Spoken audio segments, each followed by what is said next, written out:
Hey guys, in this video, we want to go over 3 major mistakes media buyers make when running YouTube ads. These are mistakes that we see pretty frequently, and it's something that is very important to avoid. And these are often more mindset things than just technical mistakes. This is kind of like higher level mistakes people are doing in terms of their mindset and approach to YouTube ads.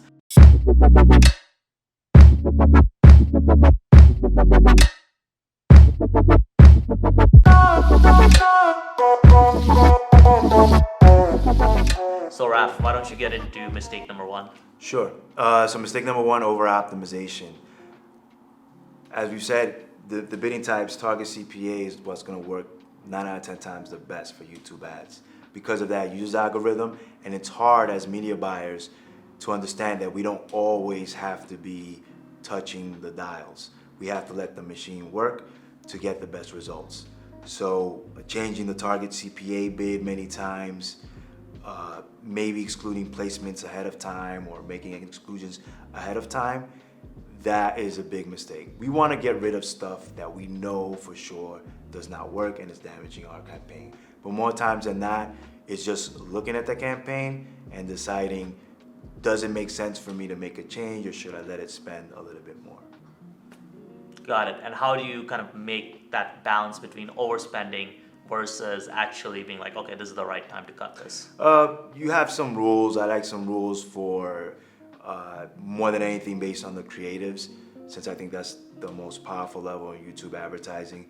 And if I hit a certain CPA and I don't get conversions, or if I hit a certain multiple CPA in spend and I'm not getting the CPA that I want, then I think it's just time to abandon ship on that. So let's say you're trying to get leads for $10, and how much would you let an ad spend before you cut that? It depends. It depends on the flexibility of the budget that I have. Usually for leads for $10, if it's in the initial phases and I'm trying to get traction quickly, 1.5 times CPA, maybe 2 times CPA. It all depends on how much of a budget we're allowed to spend and how many creatives that we have. The more creatives that you have to be tighter with the CPA budget. So if I have 10 creatives and the budget is the same, then I'm probably gonna cut it at 1.2, 1.5 CPA. So $12, $15, no conversions, you're done. Yeah. If I have 2 or 3 ads, I can go to 2 times CPA. Got it. And that's on the ad level. Yes, that's at the ad level. And again, on the campaign level, ad group level, this can vary. In my course, I go into some suggestions for this. And a big part of it is really budget, right? Like a client with a bigger budget that wants to be, spend more, we can give things a little bit more time to run, because if you're cutting things a little bit too early, you will miss out on some winners because you cut them too early. That's gonna happen. On the other hand, if a client has a very low budget and they're on a tighter leash, yes, you might miss out on some potential winners by cutting things at 1.2 or 1.3x, but at the same time, we are trying to minimize loss for that case, or we're trying to keep things cheaper and getting traction that way, versus trying to maximize wins. So with a client with a bigger budget, we're more risky. We're just trying to get the winners, as many winners as possible, without necessarily being as worried about the loss, because we know that, hey, we want to really focus on 3 months down the line. We're spending the most we can and getting the most ROI, and to do that, we have to test all these winners and give it more time. So that's a big distinction. Now let's go into mistake number 2, which is knowing when to cut your losses and to focus on what's working. So do you want to get into that? Sure. So another thing you have to look at, so when you have a certain budget, and you may have X amount of campaigns, you'll realize there'll be a trend. Certain types of targeting may not be working well, a certain device may not be working as well, or certain campaigns are just not spending. So you have to say, okay, look at your whole account as a whole, and at a certain point you have to say, these ads are what's working best for me. This type of targeting is what's working best for me, and these types of devices, because you want to get that traction. And With an endless budget, you test everything at all the times, but no budget is endless.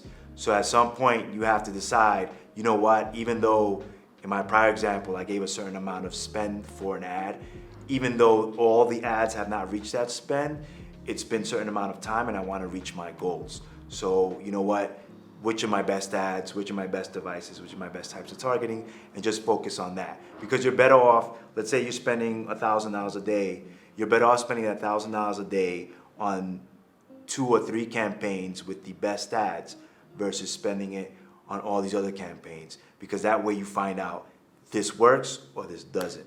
And you find out sooner than later. As opposed to having everything out there and not knowing what works.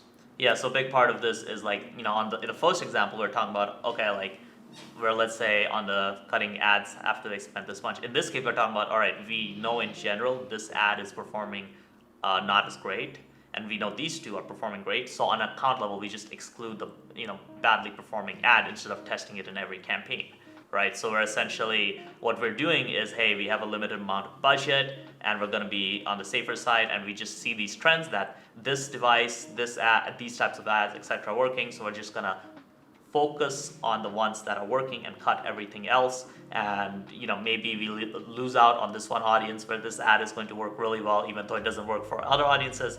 But it doesn't matter, because essentially what we're trying to do is get this account working, and we don't have an endless budget. So double down on what's working and keep at it.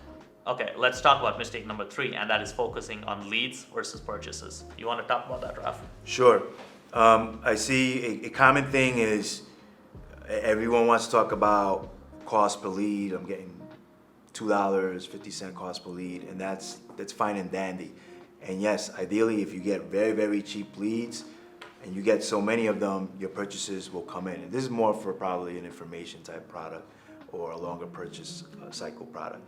But a lot of times I realize that sometimes a higher price lead is more likely to convert for whatever reason. And a cheap lead is just that. It's cheap in value as far as acquisition. So you have to find that right balance. I really pay more attention to what's the conversion rate of a lead versus the price. For example, certain leads, if I have a product that sells for $1,000 and a lead, I'm getting them at $50, but it converts at 10%, then I want that $50 lead all day for that audience. Versus a lead that's $1 and converts at 0.0001%. That's no good to me. So you want to really, while a lead is a good micro conversion and it's an indicator, at the end of the day, you want to look at your purchases.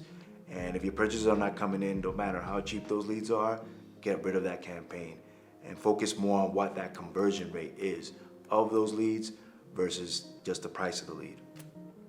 Absolutely.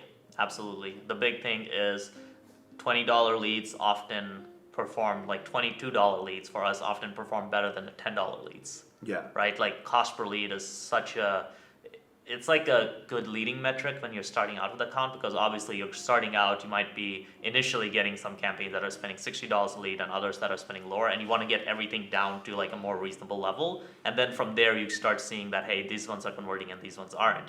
But in the long term, you want to be really focusing on the audiences that are creating purchases versus the ones that have cheap leads, because a lot of times the cheap leads are fool's gold. Cool. So yeah, thanks for watching this video, guys. Let me know if you have any questions. Cheers. Walk with our feet on the ground, and we will talk with our head in the clouds, and we will walk